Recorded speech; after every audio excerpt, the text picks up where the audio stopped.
Rebecca, I cannot even tell you, 9.5 times out of 10, those folks who've gotten in the minutia to understand how the bank thinks are the ones whose companies have exponentially skyrocketed. There's some of these businesses that started with me and they were probably 10 to 20 million annual revenues when we started talking. I have several examples. They are all over 100 million in annual revenues now. So for me, how cool to see that level of growth and success, just because they've done such a good job really getting in and managing their businesses.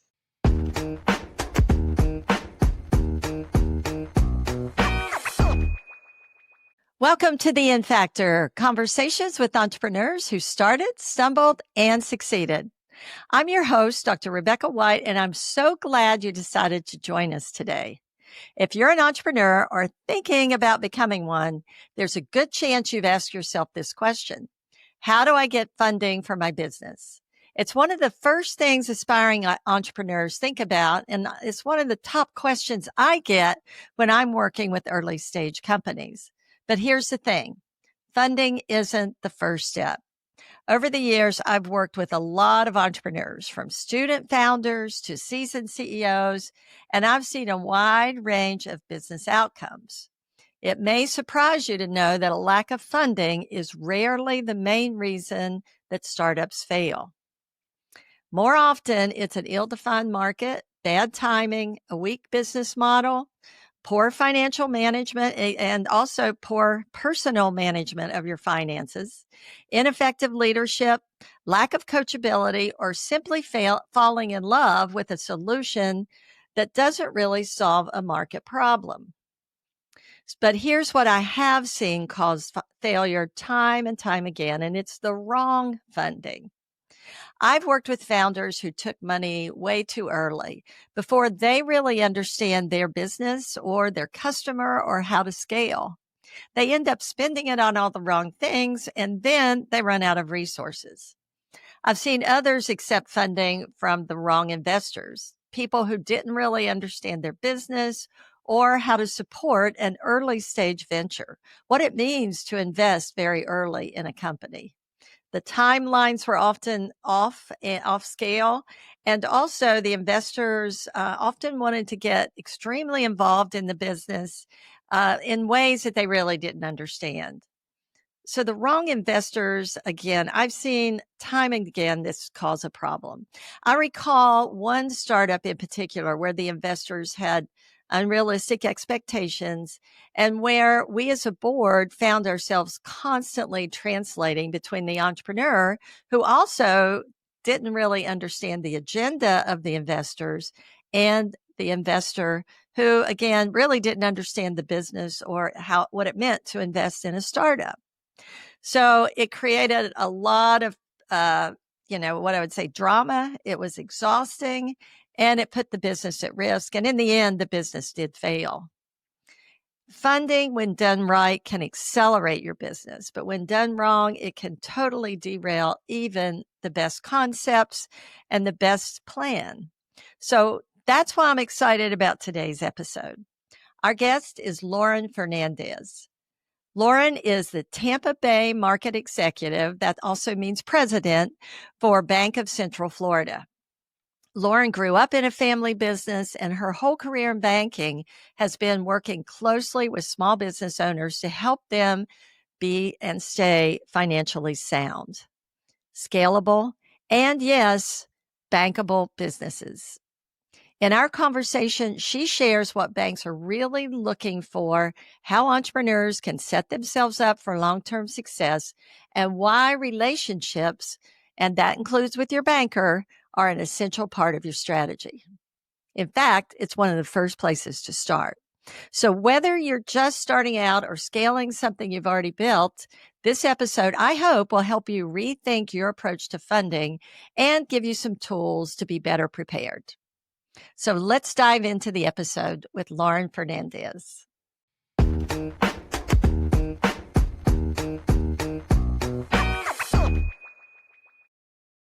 Lauren, thank you for joining me today on the N Factor. Hi, Rebecca. Pleasure to be here. So I am so looking forward to this conversation. I love, so for our audience, Lauren and I know each other from the work that we do in Tampa Bay. She is the incoming, in about a year, president of the Loth Entrepreneurship Center Advisory Board. And I couldn't be more excited. She's a talented business person who has a great background. I'm really excited to dig into that. But she is currently the Tampa Bay Market Executive, which is also known as the president for Tampa Bay of the Bank of Central Florida. And I love their mission. They focus on owner managed businesses, and that's what they do. So they know how to do that. They know how to help small business, medium business, large business, but owner focused primarily. So I think for our audience, it's great to have you, Lauren, on the show. I want to talk about you. And I also want to just pick your brain a little bit for our audience to find out more about how they can be a more bankable business. So thank you again for joining me. I'm honored to be here. Great to spend time with you. And this is something I am truly passionate about. So look forward to digging into this conversation. Yeah, we had you on campus, I know, to talk to our students, and you did a great job. And I thought, man, we got to expand this and get it out to our audience. So tell us a little bit, Lauren, you're in banking, you're a bank president, and I love, I don't know if you know this, but I actually spent a short while in banking right after I got out of school. And at that time, women didn't have as much opportunity in banks. It's been a long time. I'm a lot older than you, but I'm thrilled that you're the president or the executive for the Tampa Bay area for this bank. And so I'd love to know a little bit about your background and how you worked, what your background is that got you into this position that you're, besides all the hard work I know that you do. Of course. Of course. Well, as a Tampa native, I have been in this market my entire life and especially my entire career. But something that I don't think many people know about me is I come from a family of small business owners. So I grew up answering phones at one of the businesses, right? Like I was in it as a kid. And I feel that really has given me a unique perspective. When I go in to help a business owner, I put a different lens on, I feel, than most people do. And so I'm grateful to the family and all the work that I got to do, probably underage as a child, that helped to get me here. And I've worked for banks of all sizes, but what I have grown a severe affinity for is the community banking space. And the reason behind that is it is my opinion we are able to be more hands-on, more nimble and flexible with the client, and ultimately able to help the business owner more in the end. And so for me, as much as I think every bank has its value, I really love the community banking space, which what you said earlier, we go in and help owner manage businesses and we help them grow their businesses.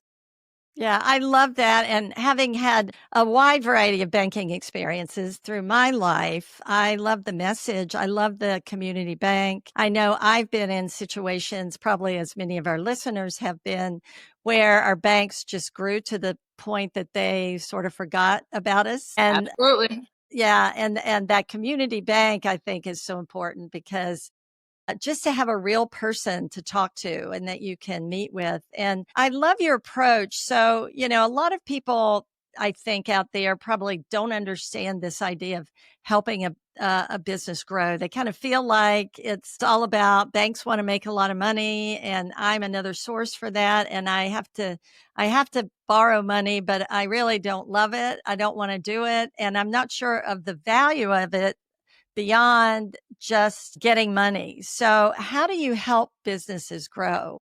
Yeah, so debunking that myth of the big bad bank has been the majority of my career. So yes, thank you for the acknowledgement and awareness. It is definitely something that we have to shift because ultimately we win when the business owner wins, right? We're both trying to march in the same direction, but it often gets sideways. So that is something that I spend a lot of time on and which is why I enjoy doing things like this and talking through this. And so ultimately, when we talk about bankability, I have about a 5-prong approach of what I think that looks like. But Rebecca, it really, really starts at the top with the business owner. And you and I both know Business owners are so busy and pulled in so many different directions. They are often working in the business versus on the business. And so how do we get a lot of them to a more macro level where they can be more strategic and realize I need help along the way? So for me, and kind of my number one prong is developing relationships with trusted advisors. If you don't have an attorney, a CPA, and a banker on speed dial, you're probably not doing yourself a service. So what I like to talk about is these folks, these advisors, bankers specifically, but we're putting our necks out on the line when we're vouching for you. There is a character component to our decision making. And how can I vouch for character if I really don't know the client? So developing the rapport and building the relationship along the way with some trusted advisors is probably one of my number one recommendations, which to your previous point, a lot of folks are scared of the big bad bank. And that's just not the case. We really are here to help. So I love to say, please, please, please, please make sure you have a group of advisors that you work with on a regular basis and who know your story. I can't tell you along the way how many weddings, baby showers, unfortunately funerals that I've been to because my client base becomes like family. And that I think is a really important part of the bankability conversation. Yeah, I really like that. I think we all know that your network is so important, but you're talking even beyond that to our service providers and ensuring that we have that full stack, if you will, of advisors. So let's say I'm a small business owner and I'm just getting started and maybe I've got an accountant, but I haven't had the need for any other kind of service providers, but I feel like maybe I could grow with some money, or maybe I'm trying to figure out financing my business. What would be my first step? Would I come to see someone at your bank, and then would you also help me build out that group of people, or should I make sure I have that before I walk into a bank? No, I think you started at the right part. You probably have one of these people. And so let's say it's your CPA. I guarantee your CPA knows a handful of bankers that they could refer you to a few that you could either interview and decide who's a best fit, or they probably could recommend who they think is the best fit just based on industry, personality, all the things. And so between the three, there's many advisors, but the three that I kind of rely on and named, the attorney, CPA, and banker, we are all always networking together and we all know a good portion of each other. And I guarantee if you even start with one, you're going to find that they're able to quickly and easily refer you to others who are able to.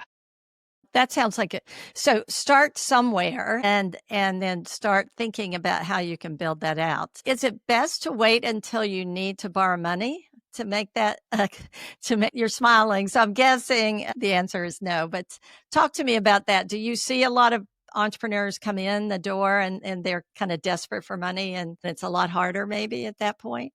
Yes. So it's far too often that people come to us and they're unprepared to ask for money because they didn't think it was going to come at them that quickly. And so I always recommend having things ready to go long before you need them. And whether that's your tax returns updated and on file, your personal financial statement updated and on file, you'd be surprised how many people come to ask us for money and haven't filed a tax return in 3 years. I can't do anything at that point. So one of my biggest piece of advice is always saying get your house in order and be prepared, because by the time you need it and you're coming, normally it's late. And now we have a joke at the bank, and most banks have this joke. There is never anything but a rush deal. No one ever says, hey, I was thinking about this and next year I want to do this with you. Ever, Rebecca, ever. And look, it's just, we've gotten used to it, right? But to think that you're going to have it that well planned out, and going to my initial point of how busy business owners are or in the day-to-day minutia, it's rare that there's so much time that you have access to days of preparedness. It's challenging. So being prepared is a top priority. Yeah, it reminds me that I think, I mean, everybody, no matter where you are in building your company, whether you're pre-launch or just, it's an idea pre-launch, or you've launched, or you've got a thriving business, everybody probably needs to stop as soon as they can and start to think about building that network of people. And it's probably never too early to do that. That will pay off in spades. Let's put it that way, I think, because life is chaotic as a business owner. There's so many factors we can't control. So Absolutely. I think that's great advice. So number one, make sure you have that network. What else should business owners know to build a bankable business? So now I'm going to get a little more into minutia of numbers, right? So we started easy, the next couple bullets, and then we'll end easy again. But the next couple, we're going to get in the weeds a little. So bear with me. I'm going to try to give some numbers and some examples to make it easier to understand. Back to the business owner being busy and maybe not having access to certain things. We often see business owners come in who have been managing their bottom line. And of course, they're doing that for tax purposes, and we can all understand and appreciate that. However, it is very hard to get a bank to want to take on the risk of lending that company money when they have never turned a profit in their business. How can this business have existed for 20 years and has never made a dime? That's interesting. So when you think you're helping yourself, you might not be. And this is one of those conversations, going back to my first point, is when you can sit your banker and your CPA down to have a conversation to say, hey, what does this look like? We need this company to be bankable. Those are conversations your advisors can be having to make sure, can we manage the bottom line a little? Sure. Can we have horrid losses for 5 consecutive years and then go get a bank loan?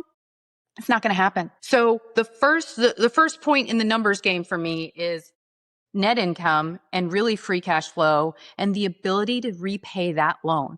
The bank is looking for your business to be able to service the debt that you're asking for. And so I think one of the easiest ratios we look at is debt service coverage. And you can easily calculate that. We'll take free cash flow number like an EBITDA over your debt payments. And any organization really wants to see that your debt payments are covered at least 1.25 times. So in layman's terms, for every dollar of debt that you need to pay, you need to be making an income and free cash flow at least $1.25. The bank wants to see some margin and some cushion there, right? Makes sense. People who are constantly managing the bottom line and it appears on paper as if they can't afford the debt payments are probably at running the risk of not getting a loan. So how do you balance that from a tax perspective? Because depending on, if you're a solo entrepreneur, you're probably always trying to really focus on reducing those taxes. I get it. And so what I would do is advise you to work with one of the great CPAs that I know and have them help you through that. So it's a balance and you can take advantage a little of both sides, but you're still bankable at the end of the day. Right. And I'm sure that, it's a balance sheet issue. So understanding that the assets that you might owe, and, I'm assuming that most people listening understand collateral, but, for a lot of business owners does the bank look to their private assets, their personal assets also? Yes. So you just mentioned, so let's keep walking through that. So what I was really just talking about was more income statement or your profit and loss statement. And then you just mentioned balance sheet, right? So the next thing a bank really looks at is leverage. And leverage is how a company uses debt to finance their assets. And so for me, a normal balance sheet leverage test is debt to tangible net worth. And we don't like to see that more than 3 times. So I always have this conversation with business owners. If you're constantly draining the business and distributing every dollar you make, then you're never going to build up any sort of war chest, what I like to call it. It's essentially equity in the business, right? Most banks want to see there's some equity left in the business. So not only managing the free cash flow on your income statement, but also thinking about the leverage on your balance sheet. Those, I'd say, are the 2 main ratios any bank is going to quickly look at and decide if you're bankable. And I understand the business owners love to drain and love to take, but the strongest companies out there, that are able to get the capital to continue to grow are ones that are working to manage both sides of that and are not straining the business because they're taking things out. And then to further, you mentioned collateral. That's going to help. Anything you have that you can pledge to help solidify a loan and give the bank a secondary or even tertiary source of repayment is going to help. And I've seen a lot of business owners on the front end, before they're truly bankable, they'll use a HELOC and put a home equity line of credit on their home just to get them started. It helps build some of that, and then they can go into more commercial, traditional financing. So there are a lot of options. And again, there's not a one size fits all, which is why I recommend you're talking to your team on a regular basis that can help navigate these things. Yeah. So advice number one, make sure we have our network and our team and people that we can talk to. Advice number two is make sure that to be a bankable business, we can demonstrate a financial picture to our banker that shows that we actually have the assets and that we can pay that loan back, right? Exactly. We're not, yes. So it's a fine, depending again on the size of your business. We have a lot of people that have small business, they're solo entrepreneurs, maybe even a side hustle, all the way up to people that are running big companies, but they're managing themselves. They're probably the sole owner in many instances of their company. So their personal finances also come into play on that. But we want to also be careful about that, right? So people want to be able to protect their personal assets. Absolutely. And that's kind of my last prong, but let's go there because I think it's important. The financial health of the business is absolutely going to overflow into the financial health of the business owner. And so something I always say is, if you can't manage your own house and your personal finances, how can I be secure in that you can manage a business? So we do look at individual credit scores still for the business owner. If this happened last week, we had what I thought was a great company, but the business owner's credit score is 550. Get tied very quickly because what are you doing? And he admitted at the time, he said, well, Lauren, I'm so busy. I late pay everything. Okay, well, now you're telling your banker you're going to late pay them. Not a good thing. Not a good choice. But it's the management of that. And so it always, the financial health of the company will almost always spill over into the health of the owners. And the other thing I like to talk about with this, and look, I get pushed back often, so bear with me, but how's the owner living? Are they living paycheck to paycheck? Do they know how to save some money and create equity on their own personal financial statement? Do they like toys and they have a ton of boats and cars and RVs and all these other things that it's making their life a little more difficult? Those are things the bank does look at. Some people think they're protected on the personal side, but the bank is really looking at a global picture, especially for the small business owner. Obviously, the larger the company gets, some of this stuff goes away because the company is so big, it really stands on its own. But in the entrepreneurial space, in the owner managed business space, these things the blurred lines are real. Yeah. Yeah. So, one of the things that I think is really interesting about this is to have you talk about the perspective of a banker, because I used to give a presentation. I lived in Cincinnati before I came here, and I spoke periodically at the Venture Forum. And I had this presentation I gave a couple of times, and the entrepreneurs loved it. The investors loved it. And it was basically, entrepreneurs are from Venus, investors are from Mars. And it was playing on the John Gray book a long time ago about the difference between men and women and how we kind of say the same thing, but we have very different meaning sometimes behind the words. And I think it's so important because you have, I think, as a banker, you have the perspective of the bank, but you also remember what it was like to be in that family business. And so a lot of people, they don't want to be in debt to the bank because they don't want somebody telling them what to do with their money. But then they forget that the bank is their partner, right? And so it's kind of, I just think, for the small business owner to get this inside information and this insight that you're providing, it's so important because, again, we have to remember the agendas on each side. And you want to see the business succeed, once you've invested in them. Absolutely. Absolutely. I mean, at the end of the day, look, let's get real. When businesses take out loans, the bank makes money. And the more a company grows and takes out more and more loans, the bank continues to make more and more money. Like it's a nice little annuity, if you will. And so that's one of the things I do here, and it's somewhat frustrating, is when a client or a prospective client mainly says, "You just don't want to lend me this money." I'm like, I don't think you understand. I do better when I'm lending you this money, I promise.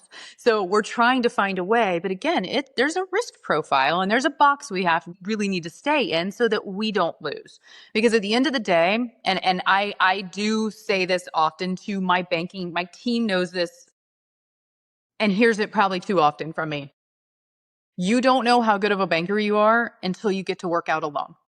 That means a loan is in default and you are having to unwind and you're trying to get your money. And unless you've been through an economic cycle, which you had to play what I'll call bad cop, you really don't know how to be a banker. And it's not fun. And I never want to do it again. But historical economic trends would say I'm probably going to have to do it again.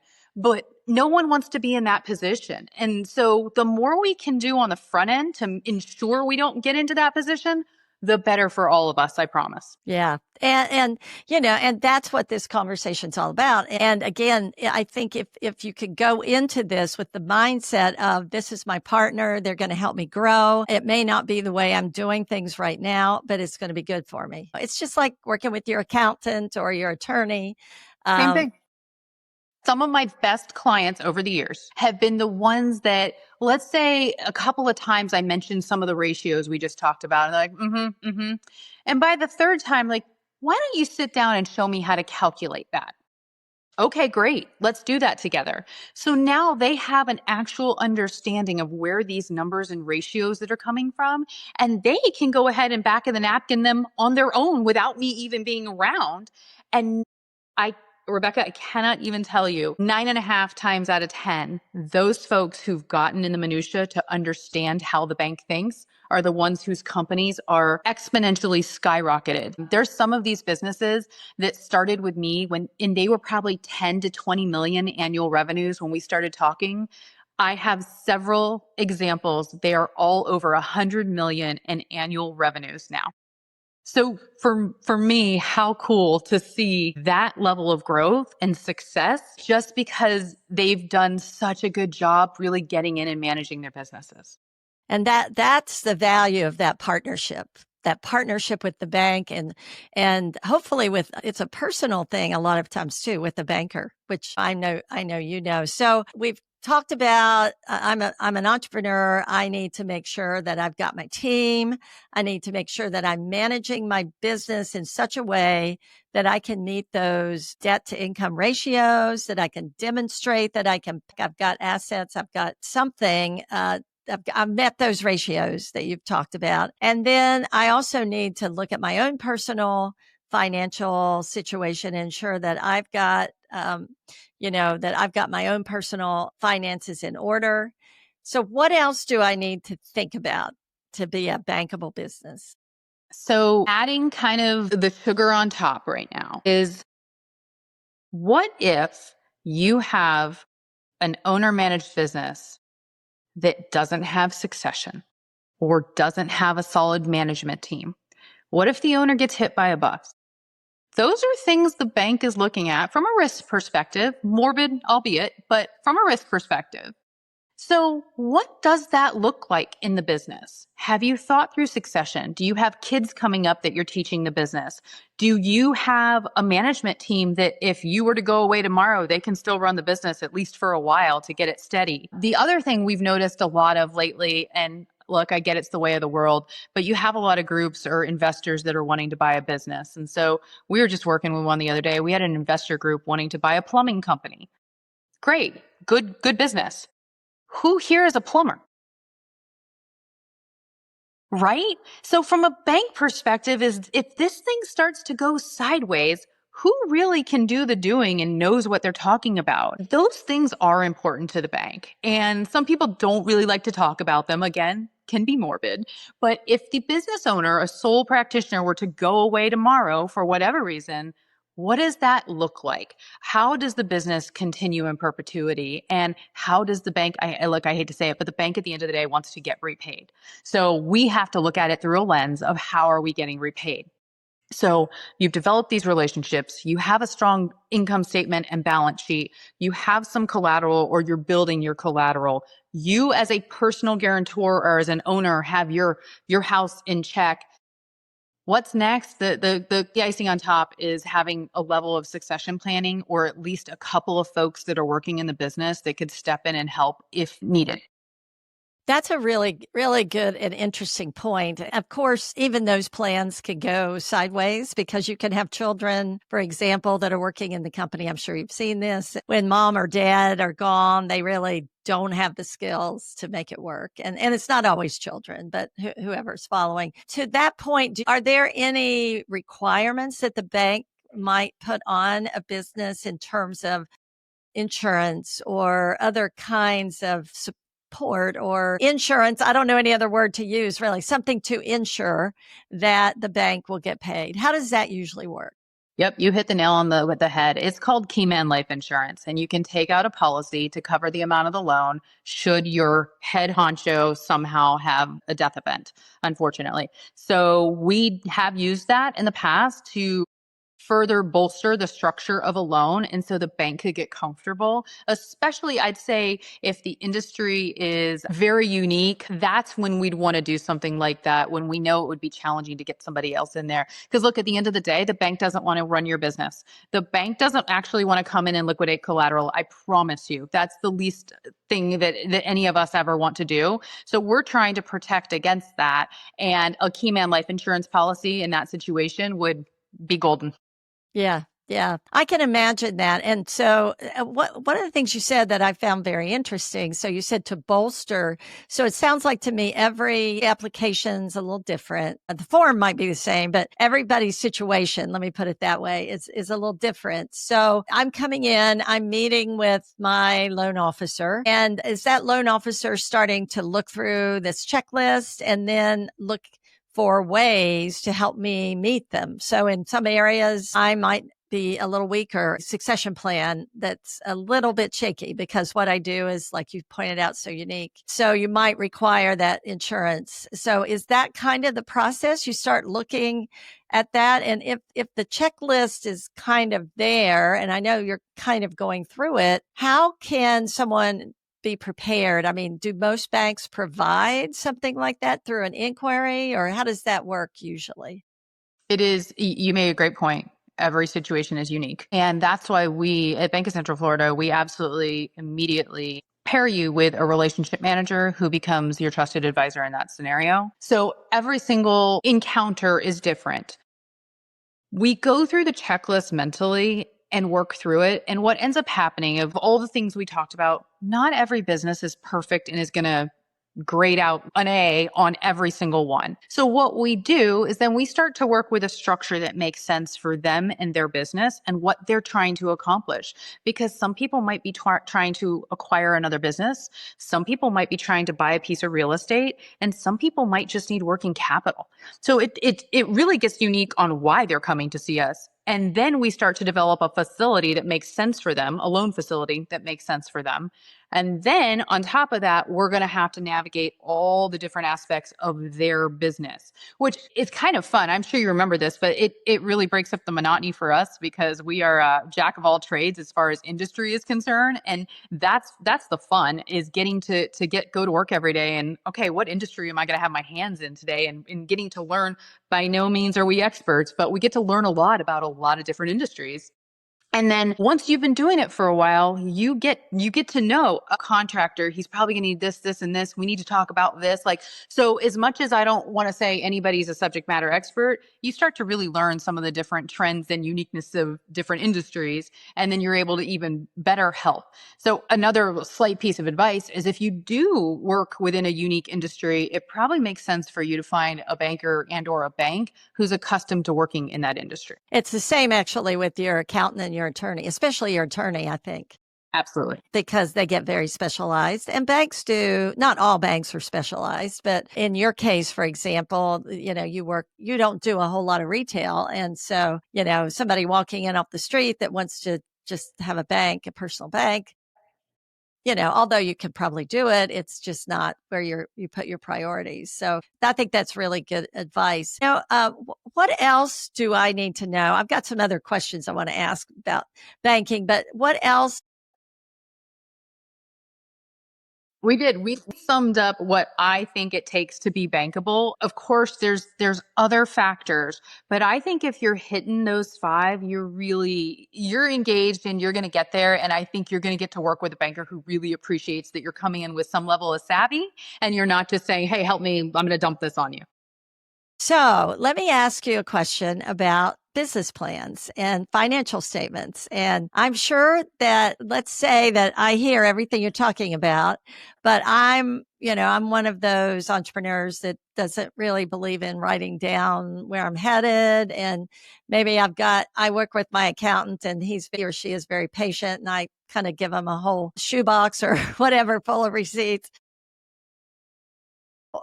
What do you need from me in documentation as I come in? That's a great question. In general, we're going to look for your last 3 years tax returns, or if you even do better than that, like a CPA prepared reviewed statement or even an audit, we'd love your last 3 fiscal year ends plus a latest interim statement. So right now we're sitting in June. We'd at least want Q1 25. And on top of that, if you're looking for working capital, we're going to want to see an AR aging, accounts receivable aging, and what that looks like for your business specifically. If you're looking to buy a piece of real estate, we're going to want details on the parcel that you're looking at. We're always going to then ask for a personal financial statement, which is essentially your personal balance sheet, and up to 2 to 3 years of a personal tax return. Now, we all know everything's not always filed and up to date, but we at least need to see several years. And then if the last one's on extension, so be it. We can work around. Yeah. So trends is what you're looking for when you ask for multiple years. So how do you know my plans, for example, for this money? I mean, you're looking historically at, my ability, or you're looking at my financial situation and my historical financial situation, my current and historical. How do you know my plans? Do you want to see something written like a business plan, or, do we just talk about that? How's that usually work? It is extremely situational, and often we will talk through that. The only time we would really require a business plan is if the company was trying to acquire another entity. So, are you expanding? Are you adding on a new business line? And then what does that look like for you? So, oftentimes, if there's an acquisition of sorts, we're going to want to look at projections and how you're going to fold that company in. Otherwise, if it's just a working capital request or a real estate request or an equipment financing request, we'll talk through that. I'd say the younger the company is, the more detail we're going to want. When I sit down with somebody who's been in business for 50 years, okay, clearly they know what they're doing at this point. When I sit down with a company that's only been around 3 or 4 years, that's when we start really getting in the minutia. Okay, here's where you started. Here's where you're going. What's next? How are you going to fuel that growth? How are we going to fund it? I had a business owner one time. There was a very small business. They had 2 people in the business, and their goal was for the next fiscal year to hire 10 more. I said, that's a significant increase. Have you penciled that out? What does that look like for you? Couldn't answer the question. And the idea is all of that has to math out. Those salaries are going to there has to be enough revenue at some point to cover the increase in salary expense. And if business owners aren't thinking down those lines, that's when, unfortunately, we see things go sideways because they love to add on expenses before they really have the revenue or even have raised the capital to support that level of expense. Yeah. Yeah. That makes a lot of sense. Now, as you know, at the Low Center, I work with a lot of startups and early stage companies. Can I come to you as a startup? Because we've talked about, you said if you're a young company, we look at 2 or 3 years. What if I've only been around for 6 months and I haven't proven proven my concept in the market? Can I work with a bank at that point? Absolutely. So I'd say there's two main ways that the bank could potentially help you in that moment. Number one, if we can tie somehow to your personal assets. This is kind of what I was talking about earlier with a home equity line of credit. If we can, okay, so the business isn't mature, but if we can somehow get comfortable with you as an individual and your personal guarantee, there's probably a way we can get started. So we've helped a couple businesses. We try not, a traditional bank normally has a 3-year rule of the business has to have been in existence for 3 years. But we have at my bank, we've actually helped some folks sooner who were able to pledge other assets and get the bank comfortable. So there is a way. I'd say that's probably in the minority. The majority would be utilizing the Small Business Administration, our SBA, and they have far more flexibility in this scenario in helping businesses who are really on the early stages and the young side of their existence. You went exactly where my head was going, the SBA loans. Could you tell our audience a little bit about what that means? Because I think there's some misunderstanding about what those are all about. So there's several products in the SBA world that I think are very helpful. And I just want to preface this. I am not an SBA expert. We do have a team on staff that I utilize on a regular basis. Thank you for them. But they do have different components. Like they have a microloan program, which I believe is anything under $200,000, which is essentially for the small business startup. That's how they're able to help companies on the very front end. But the gist of the SBA component is the government guarantee. So the government, depending on which type of loan, is guaranteeing a portion.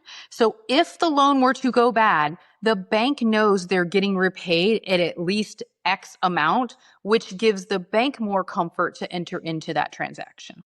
So it is a very helpful tool. We utilize it frequently. It is, and let me add on to this. Most smaller banks, community banks, most banks have an SBA arm. If not, there are plenty of SBA providers in the country that will help you even if they're not tied to a bank. So there are ways to get at them that you're able to utilize the services and ultimately get yourself started.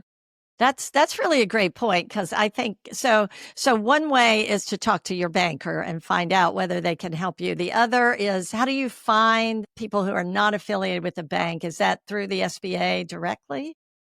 The SBA website is very helpful. Also, you can Google in your area and most likely some things are going to pop up. But I will say I've actually used the SBA website in one of the classes at the University of Tampa in the Loth Center with students showing that SBA even has resources along like budgeting resources, projection resources, how to fill out certain statements. So for me, I think they do a great job laying some foundation for a new business owner of getting them started when they probably haven't seen some of that before.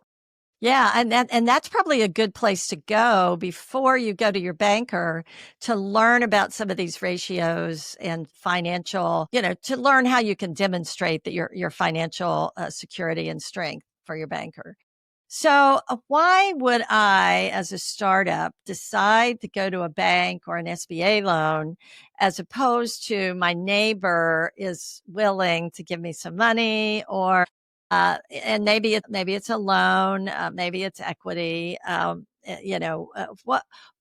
would I decide to go to a bank versus either equity or loan from individuals, whether they're friends and family or some other investment group?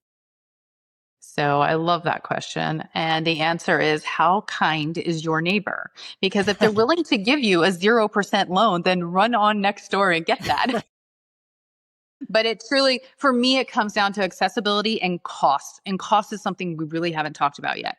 In the conventional banking space, you're probably going to get your cheapest debt. And as you know, as we're talking about numbers, it all adds up. So if you're getting a loan with me at 6 or 7%, and the neighbor is offering that same loan at 12%, there's a delta there.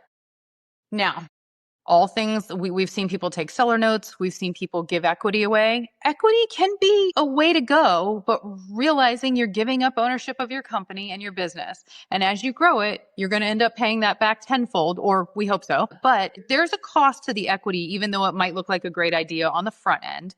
And then next would be your conventional banking debt. That's probably your cheapest source of financing.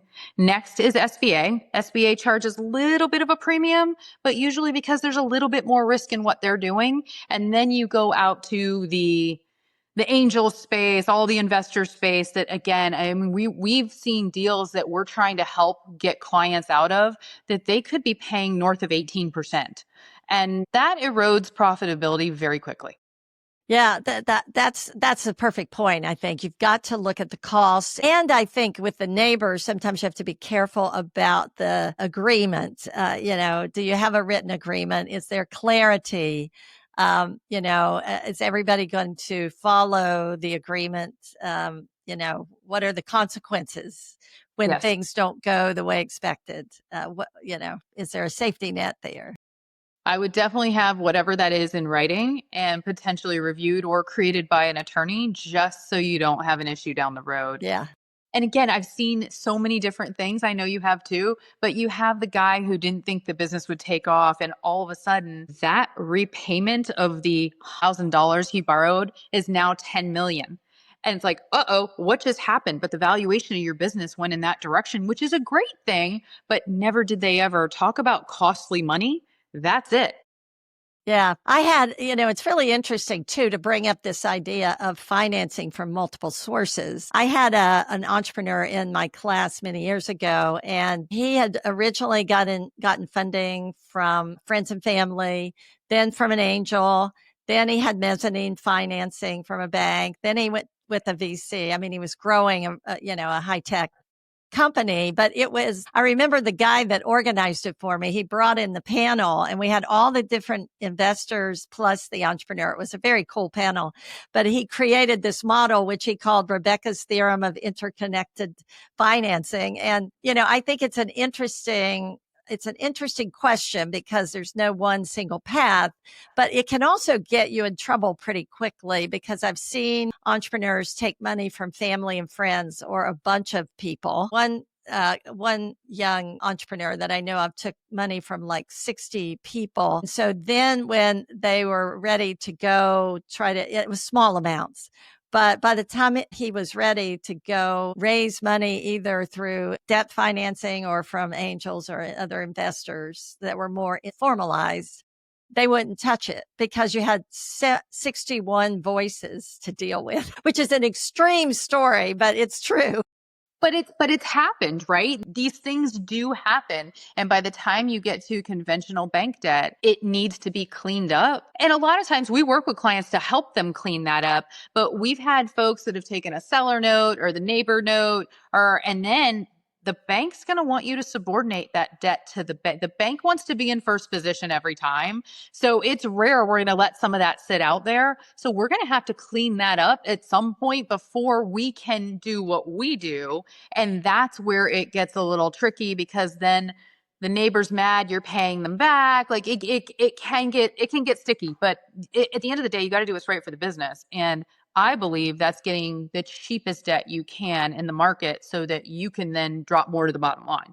Yeah. And I think, one cautionary word, and this was that investment strategy really killed that business because all of those uninformed, if you will, investors that had given small amounts of money, they had a voice and they didn't really understand what they were doing. And it was just a nightmare. I mean, it's extreme. I've seen examples of 2 or 3 people, but it was extreme. And eventually they closed down the company because they couldn't deal with all of the stress associated with it.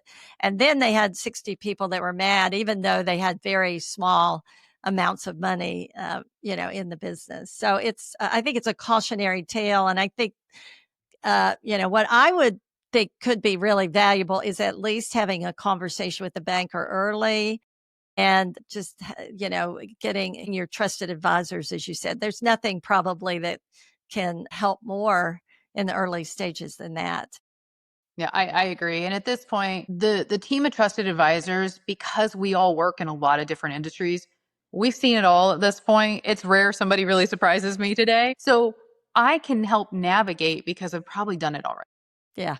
Yeah. So, this has been so great, Lauren. I know we could talk more, but this has, I think, been a really valuable discussion for anybody that's out there contemplating starting a business. I don't want it to scare them. In fact, I want them to understand that a bank can be a part of that trusted group of advisors, and getting the right person like yourself or someone that understands working with owner managed businesses, we'll call them, and even early stage companies can just be invaluable. I think funding is often one of the challenges that entrepreneurs cite the most, but at the end of the day, it's not always about funding. It's about building that fundable business. And that's what I love so much about your topic. It's about management, and it's about self-management, and it's about knowing what to do. And you don't have to know it all. You can talk to your advisors. That's how you learn.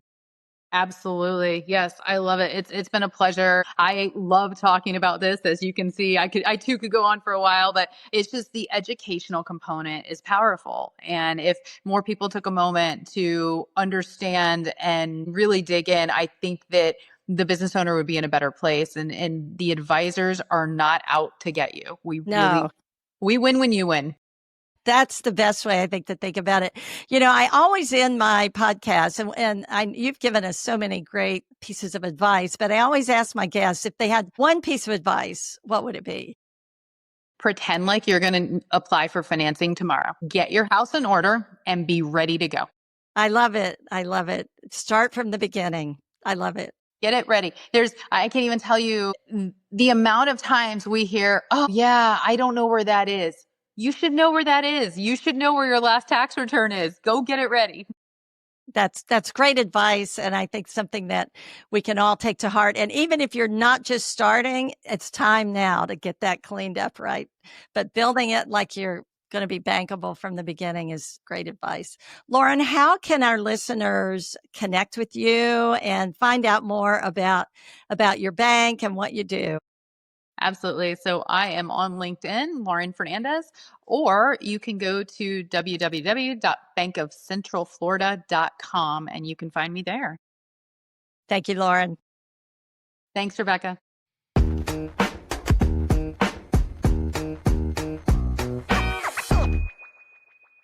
Thanks for listening to the N Factor today. I hope Lauren's insights help you think differently about building a business that's not just fundable, but truly sustainable.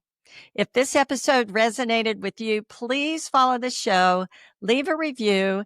And if you're working on strengthening your entrepreneurial mindset, I would love it if you would check out my book, See, Do, Repeat, for practical strategies that will help you grow with clarity, curiosity, and resilience.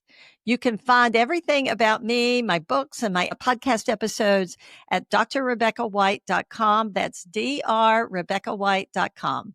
Until next time, stay smart about your strategy and keep practicing the N Factor.